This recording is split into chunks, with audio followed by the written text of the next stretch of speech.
वकील बहू। जनक पेशे से एक बहुत अच्छी वकील थी, लेकिन कहते हैं ना, बहू कितनी भी बड़ी तोप क्यों ना हो, सास के सामने तो भीगी बिल्ली ही होती है। अरे जनक, क्या बात है? आज रोटी नहीं मिली अभी तक। ये तेरा कोर्ट नहीं है जो आज फैसला ना हुआ तो कल की तारीख मिल जाए। रोटी तो रोज वक्त में चाहिए। हाँ। माँ जी, रोटी तो कब की बन गई। मैंने आपको कहा तो खाना खाने के लिए, आपने शायद सुना नहीं होगा। ओहो हो, जज नहीं हूं मैं तेरे कोर्ट की, सास हूं सास। कोई दलील फालतू की मत देना यहाँ। बहुत जानती हूं मैं इन वकीलों को। अपनी बात ऊपर रखने के लिए झूठ बोलने में जरा भी नहीं सोचते। तभी वहां जनक के ससुर आ जाते हैं। अरे भाग्यवान, क्यों बेचारी के काम को कोसती रहती है हमेशा। मैं भी तो था वहां जब ये आई थी तुझे रोटी खाने को बुलाने के लिए। सास को तो अब गुस्सा आ जाता है कि कैसे किसी ने बहू की साइड ले ली।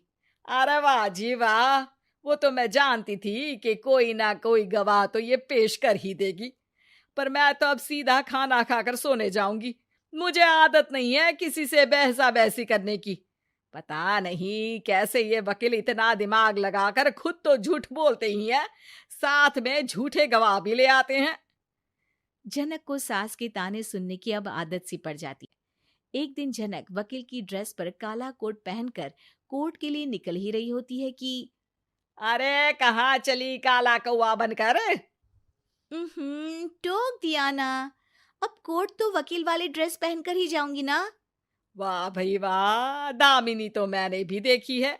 सन्नी पाजी ने ऐसा ही कोट पहना था और कहा था कि तारीख पर तारीख, तारीख पर तारीख। मतलब कि कोई बात करनी है तो बोलिए, वरना वक्त नहीं है मेरे पास खराब करने के लिए। अरे पता नहीं तुझ में क्या देखा मेरे बेटे ने, सारा दिन वकीलों वाली बहस करती है, भोली भाली सास के साथ।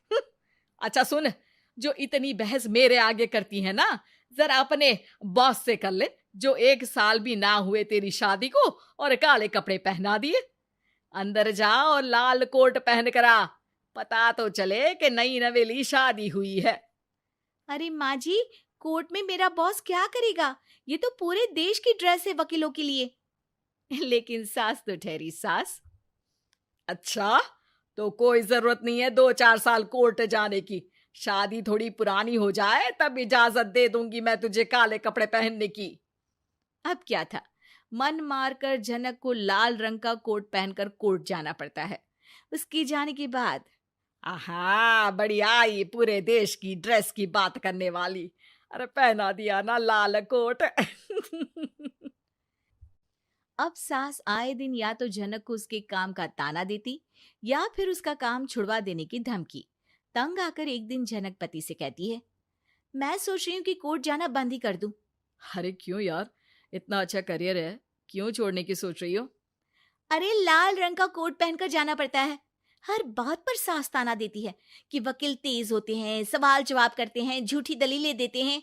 अरे तो ठीक है ना, वो जो कहती है अपनी समझ से कहती है, लेकिन तुमको तो पता है ना कि सच्चाई क्या है। जनक को पति की बात से हौसला मिलता है कि तभी घर पर कुछ लोग आ जाते हैं। अरे आइए पंच साहब, कैसे आना हुआ? अरे भाई साहब, सुना है कि आपकी बहू वकील है। तभी वहां सास आ जाती है। हाँ है तो, लेकिन क्या हुआ? फिर कहीं बहस कराई क्या? अरे हम तो खुद दुखी है उसके व्यवहार से। अरे भाभी जी, आपको तो पूरा मोहल्ला जानता है कि आप कितना बोलती है। फिर हम यहाँ बहू रानी की कोई शिकायत नहीं, बल्कि अपनी परेशानी लेकर आए हैं। ससुर जी खुश हो जाते हैं। हाँ हाँ, मैं अभी बहू को बुलाता हूँ। जनक वहां आती है, सबको नमस्ते करके बैठ जाती है। बहू रानी, हमारे गांव में बड़ी मुसीबत आ गई है। अब तो पूरे गांव की जिम्मेदारी मानो तुम्हारे कंधों पर है। अरे ना ना, इससे तो घर की जिम्मेदारी पूरी नहीं होती, ये गांव की जिम्मेदारी क्या लेगी? भाभी जी, आप चुप हो जाओ। यहाँ पढ़े लिखे लोगों की बात हो रही है। आप जाओ, जरा रसोई से सबके लिए चाय लेकर आओ। मैं कॉफी लूंगी। हाँ हाँ, वकील साहिबा के लिए कॉफी। सास सर पैर सब पटक कर वहां से निकल जाती है। बहू, गांव में पानी नहीं आ रहा है। पड़ोसी राज्य ने हमारा पानी रोक रखा है।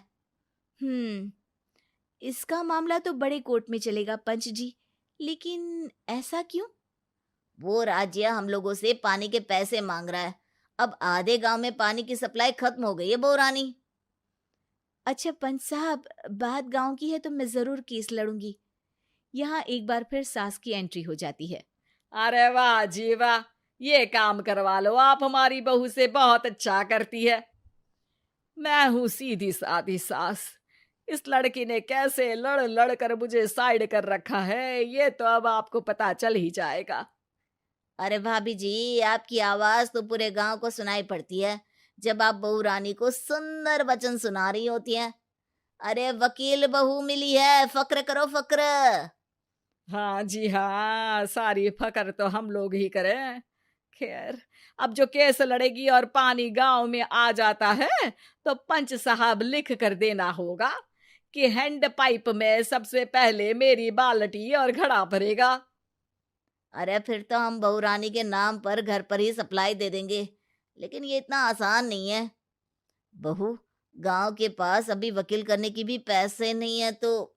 अरे पंच साहब, ये मेरे गांव का मामला है, मैं आपसे एक भी पैसा नहीं लूंगी।